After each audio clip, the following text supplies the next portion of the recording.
प्रिय विद्यार्थियों, आज हम कक्षा 10 अर्धवार्षिक परीक्षा सत्र 2024-25 विषय संस्कृत के प्रश्न पत्र को इस वीडियो में हल करेंगे। यह परीक्षा आज यानी 21 दिसंबर को आयोजित की गई है। तो आइए देखते हैं इसके प्रश्न। पहला प्रश्न है व्याघ्र कस्मात् विभेदी, तो इसका उत्तर हो जाएगा मानुषात्। वृषभ कुत्र पपात क्षेत्रे, गुणी किम वेत्ति दोषम। 15 कई दुर्वस्थां प्राप्त है वानरैः, कृषकाः के आसीत् चोरः, वागीशः इत्यस्य संधि विच्छेदम चिनुत वाक्धन ईस्य। कृष्ण से समीपम इत्यस्य समस्त पदम वर्तते उपकृष्णम। पठ धातु में क्षत्रिय प्रत्यय से क्या बनेगा, तो इसमें बनेगा पठनम। अपहर्ति इत्यस्य कह उपसर्ग है, इसका उत्तर होगा ब अप। अगला प्रश्न है उत्तम पुरुषस्य पदम वर्तते, तो इसका उत्तर होगा स लिखा हुआ है। यहाँ पे है स सीता वनम गच्छति, यहाँ पे आएगा रामेण। अन्य अपि पशवे बहवीता, यहाँ पे आएगा अभवन। नेहलंत, यहाँ पे आएगा ग्रामम, यहाँ पे आएगा अगच्छन तृणम अगच्छन। मोहने, यहाँ पे आएगा हरिये, यहाँ पे आएगा अजा और यहाँ पे आएगा लभते। तो आप अपने उत्तर मिला लेना, ये मैंने आपको बता दिया है। अगला प्रश्न देखते हैं। अगला प्रश्न है प्रश्न संख्या 3। इस गद्यांश को पढ़ करके हमें उत्तर देने हैं। तो आप गद्यांश को पढ़ लेना, मैं सीधे उत्तर बता देता हूँ। जैसे पुस्तकालयेषु केषां संग्रहो भवति, तो पुस्तकालयेषु में आएगा विविध पुस्तकानां, पुस्तकालय में विविध पुस्तकों का संग्रह है। कस्य समीपे वाचनालय वर्तते, इसका उत्तर हो जाएगा नगरस्य समीपे वाचनालय वर्तते। अस्माकं पुस्तकालय कुत्र वर्तते, इसका उत्तर यही हो जाएगा अस्माकं पुस्तकालय नगरस्य समीपे रमणीय स्थाने च वर्तते। सर्वे जना पुस्तकालयस्य किं कुर्वन्ति, तो इसमें आ जाएगा सर्वे जना पुस्तकालयम् आगत्य स्वाध्यायं कुर्वन्ति। अगला प्रश्न है अस्य गद्यांशस्य समुचित शीर्षकं लिखत, तो इसका हो जाएगा पुस्तकालय का महत्व। पुस्तकालय का महत्व इस शीर्षक, इसका गद्यांश का शीर्षक हो जाएगा पुस्तकालय का महत्व। अगला प्रश्न है दिशा निर्देशानुसार प्रदत्त विकल्पे उचित उत्तरम चित्वा लिखत। आदर्शः इति विशेषण से गद्यांशात् विशेष पदम चित्वा लिखत, तो इसमें आएगा पुस्तकालय। निंदा का विलोम शब्द आएगा इसमें प्रशंसा। अगला प्रश्न है प्रश्न संख्या 4। अधोलिखित शब्दों संधि विच्छेदम लिखत, इसका आएगा तपह वनम, इसका आएगा कह अपि। अधोलिखित समस्त पदियों समास विग्रह लिखत, इसका अनुरथम का आएगा रथ से पश्चात अव्ययीभाव समास। पुरुष सिंह का आ जाएगा पुरुष अयम सिंह एवं कर्मधारय समास। प्रश्न संख्या 8 में आएगा अव्यय लिखने यहाँ पे, तो विद्यालयम, यहाँ पे आएगा परितः वृक्षा सन्ति, गच्छतु भवान पुनः मिलावह। अगला प्रश्न है 7, इसमें उपसर्ग बताना है आपको, तो यहाँ पे अधि उपसर्ग आएगा और इधर आएगा दुरुपसर्ग। अगला प्रश्न है प्रश्न संख्या 8। रेखांकित पदियों प्रश्न निर्माणम कृत्वा लिखत, कि रेखांकित पद के आधार पर प्रश्न निर्माण करना। जैसे स कृष्ण भारम वहति, तो कृष्ण की जगह यहाँ जाएगा स केन भारम उद्वहति। अगला है चोरस पादध्वनिया अतिथि प्रबुद्ध है, तो जो चोरस की जगह आ जाएगा कस्य। अगला प्रश्न है अधोलिखित श्लोक से अन्वय मंजूषात पदानी चित्वा पूर्यात, मतलब नीचे ये श्लोक लिखा हुआ है, इसका अन्वय हमको दुर्लभ, नास्ति, अक्षरम और अयोग्य इन शब्दों को ध्यान करके लिखना है। तो मैं आपको नंबर बता देता हूँ।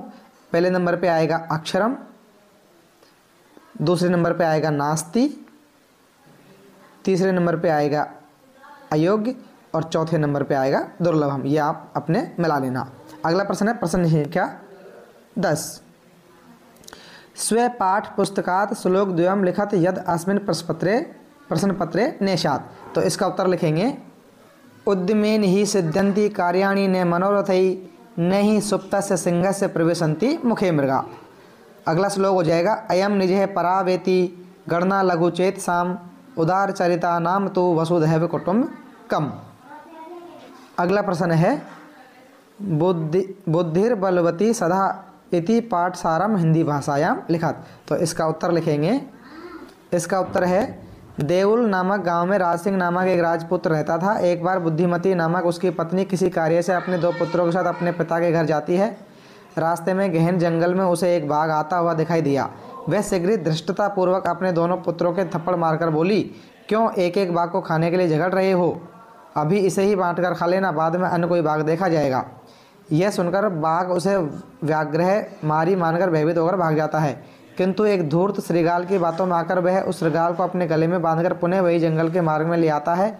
उसे देखकर प्रत्युत्पन्न बुद्धि वाली वह महिला श्रृगाल को झिड़कती हुई और धमकाती हुई भयानक रूप से शीघ्रतापूर्वक उसकी ओर दौड़ती है। यह देखकर भयभीत हुआ बाघ श्रृगाल सहित वहाँ से भाग जाता है। इस प्रकार वह बुद्धिमती अपने बुद्धि कौशल से बाघ से उत्पन्न महान बात से मुक्त हो जाती है। इसलिए सत्य कहा गया है कि हमेशा सभी कार्यों में बुद्धि ही बलवती होती है। अगला प्रश्न है प्रश्न संख्या 12। अधोलिखितं गद्यांशं पठित्वा एतदाधारितं प्रश्नानाम् उत्तराणि यथा निर्देशं लिखत। यानी नीचे जो गद्यांश लिखा हुआ है इसको पढ़ करके आगे जो प्रश्न उत्तर लिखे हुए हैं उन उत्तरों को हमको यहाँ पे लिखना है। तो इसमें पहला प्रश्न है, एक पदेन उत्तरत कृषक काभ्याम क्षेत्र कर्षणाम कुर्वन्नासीत्। तो इसमें आएगा बलिवर्दाभ्याम, काभ्याम की जगह आएगा बलिवर्दाभ्याम। क्रुद्ध कृषक कम उत्थापितुम यत्नम अकरोत्।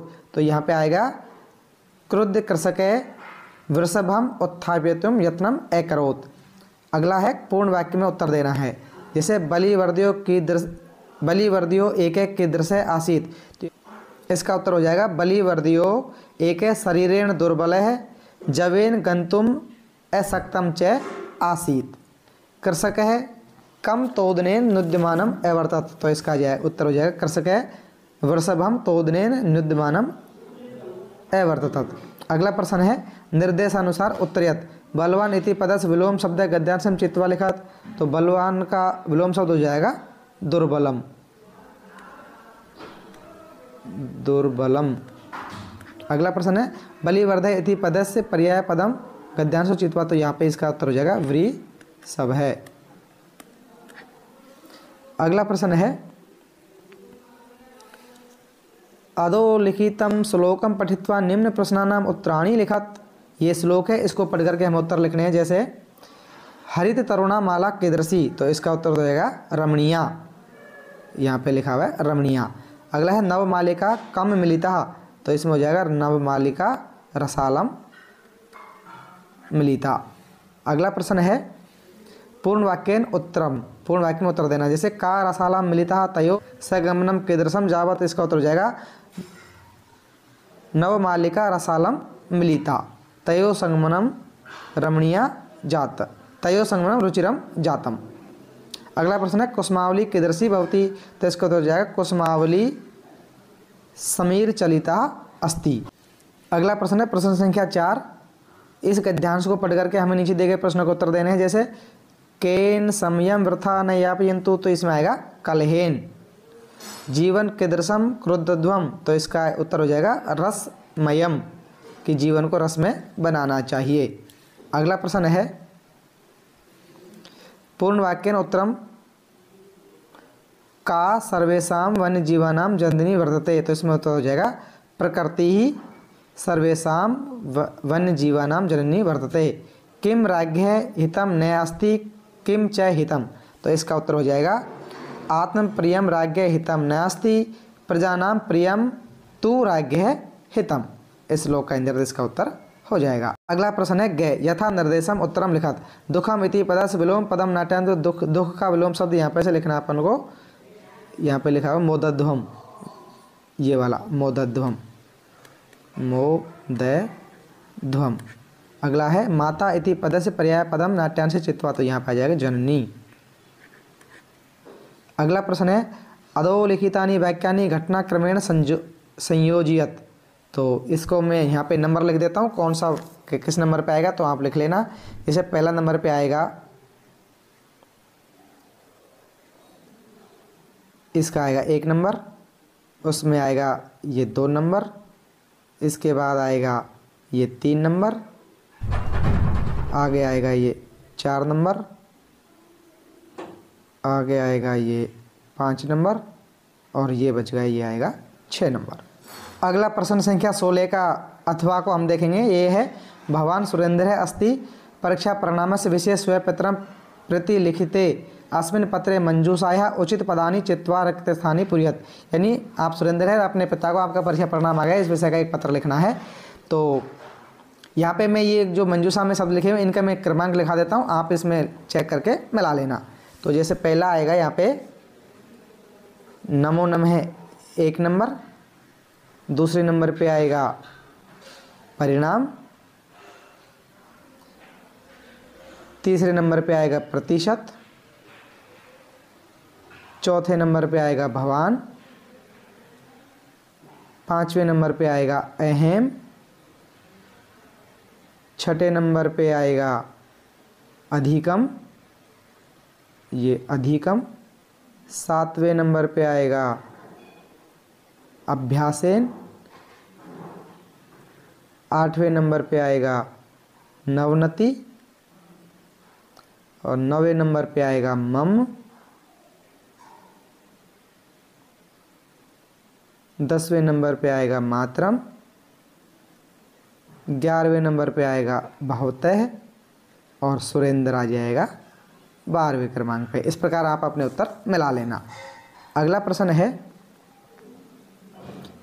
17वें का अथवा को हम देखेंगे। यहाँ पे है मंजूषायाः उचित पदै ग्रीष्मावकाश इति विषये वार्तालापं पूरयेत्। ये जो शब्द दिए गए हैं इनके आधार पर हमें यहाँ पे इन शब्दों को लिखना है। तो मैं यहाँ पे आपको क्रम बता देता हूँ, उस क्रम के हिसाब से आप मिला लेना। जैसे पहले नंबर पे आएगा त्वम, 1 नंबर पे, 2 नंबर पे आएगा ऐगच्छम, 3 नंबर पे आएगा अतिरमणीय, 4 नंबर पे आएगा तत्र, 5 नंबर पे आएगा अपस्य, 6 नंबर पे आएगा मया, 7 नंबर पे आएगा कदा, 8 नंबर पे आएगा गतमासे और 9 नंबर पे आएगा आवाम और 10 नंबर पे आएगा मिलाप है। इस प्रकार आप अपने उत्तर की जांच कर लेना। अगला प्रश्न है प्रश्न संख्या 18 और अंतिम प्रश्न। अधोलिखितेषु वाक्येषु केषांचित् चतुर्वर्णा वाक्यानां संस्कृत भाषा में अनुवाद कुरुतः। यानी किन्हीं 4 के हमको संस्कृत में अनुवाद करने हैं। तो पहले का अनुवाद हो जाएगा जैसे मैं भी गांव जाता हूँ, इसका हो जाएगा अहम अपि ग्रामम गच्छति। दूसरा है पिता पुत्र के साथ जाता है, इसका हो जाएगा पिता पुत्रेण सह अगच्छत्। तीसरा है हमें संस्कृत पढ़नी चाहिए, इसका हो जाएगा वयम संस्कृतम पठेम। चौथा है बालक को फल अच्छा लगता है, इसका हो जाएगा बालकाय फलम रोचते। इस प्रकार ये 4 हमने कर लिए हैं। प्रिय विद्यार्थियों, आप अपने उत्तर को मिला लेना और आपके कितने नंबर आ रहे हैं कमेंट बॉक्स में हमें बता सकते हैं। तब तक के लिए नमस्कार।